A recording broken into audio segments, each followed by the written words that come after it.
The city of Seattle accused of discrimination for closing a park ahead of a planned prayer rally, despite protests that continue throughout the city. But the showdown didn't stop the prayer rally, which was held in the street.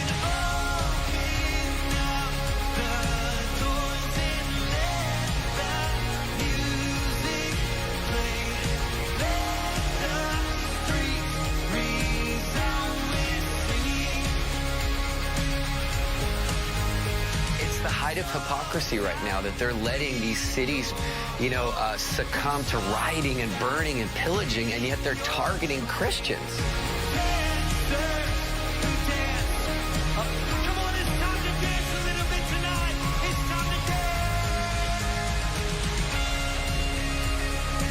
We have to rise up. We need bold and courageous pastors that are not only going to stand on our constitutional rights to worship, but are they going to stand up against the insanity of these laws that are targeting the church?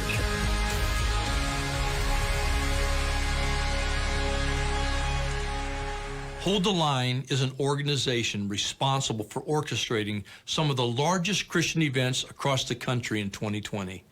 Despite government mandates to stop large gatherings, these concerts, or really worship protests, have taken place in cities like Sacramento, Seattle, Portland, and others. Sean, thanks for joining us tonight.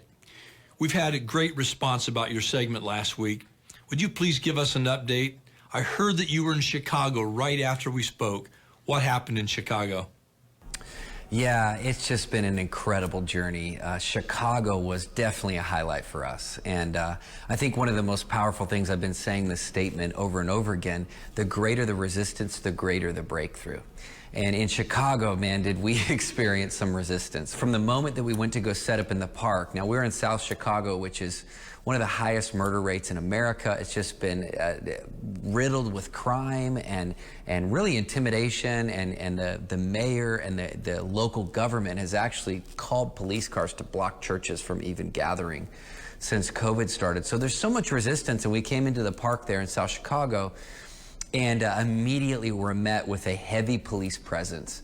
We're not just talking about one or two cars, but entire vans filled with police that were called to come and essentially guard every entrance of that 100-acre park to make sure that we did not worship there. Wow.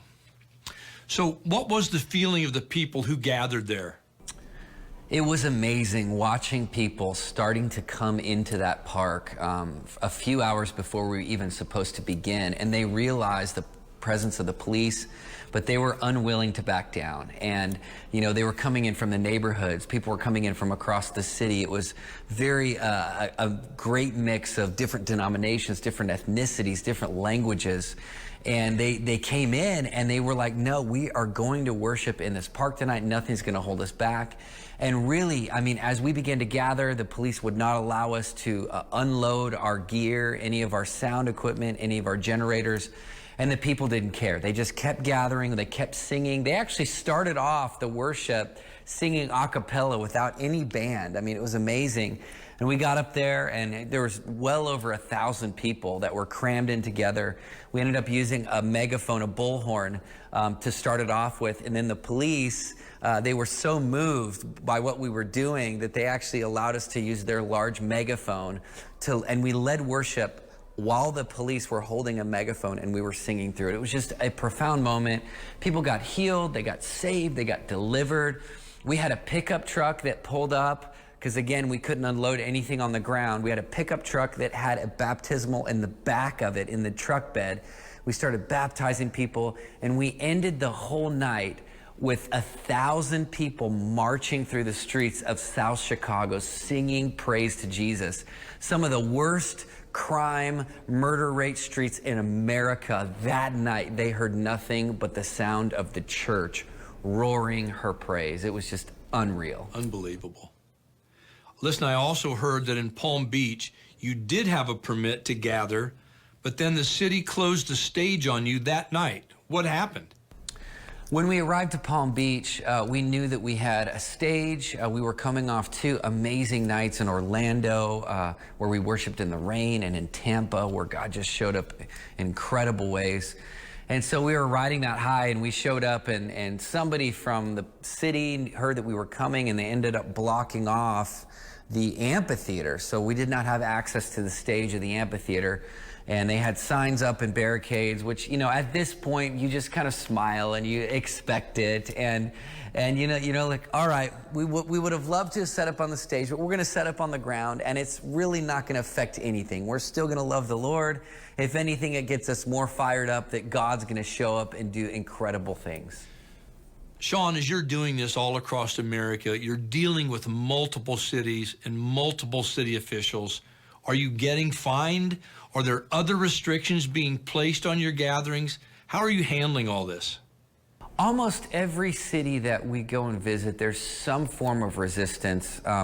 You know, if it's not the police, sometimes it's really a godless politician or mayor that just that just wants to go against the church and silence the church. We've had many times, you know, police presence, they'll come. Usually we end up winning over the hearts of the police because they're so excited once we start praying for them and prophesying over them. But we have, I think it was Cleveland, Ohio, we did get a citation and a fine, and you know, we have threats of fines that are coming from other cities that we've already been to, including West Palm Beach. But you know, the courage of the church is astounding right now. And I believe that we're starting to feel a momentum in some of these cities where people are just expecting that we're not going to back down. And so we're actually starting to face less and less resistance, I believe, because people know they're not going to be able to stop the church. Okay, Sean, but it sounds to me like you aren't stopping no matter what. What would you say to other pastors and Christian leaders across America right now? My encouragement to pastors and leaders across America right now would be, I believe this is an hour of courage.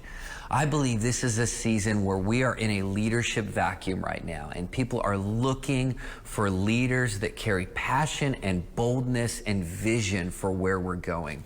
There's so much uncertainty. Of course, we're in the middle of an election year and the global pandemic, and so many layers of strife and dissension.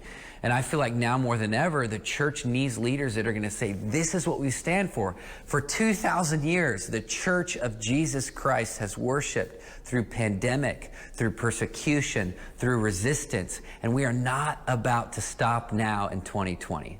Thanks so much, Sean. You keep going. We're praying for you. Hold the Line is having a large Let Us Worship event in Washington, D.C. on Sunday, October 25th. Here's more about that event. And it all leads up to this. The nation's capital, Washington, D.C., the epicenter of government that affects every nation on the earth. On October 25th, thousands will converge on this city for a holy gathering that will be a tipping point for revival in America. We are coming with our songs, we are coming with our prayers, and we are coming with a dream that this could be the greatest hour of revival in the history of our nation. Don't miss it. Be there, October 25th, the nation's capital. Let us worship.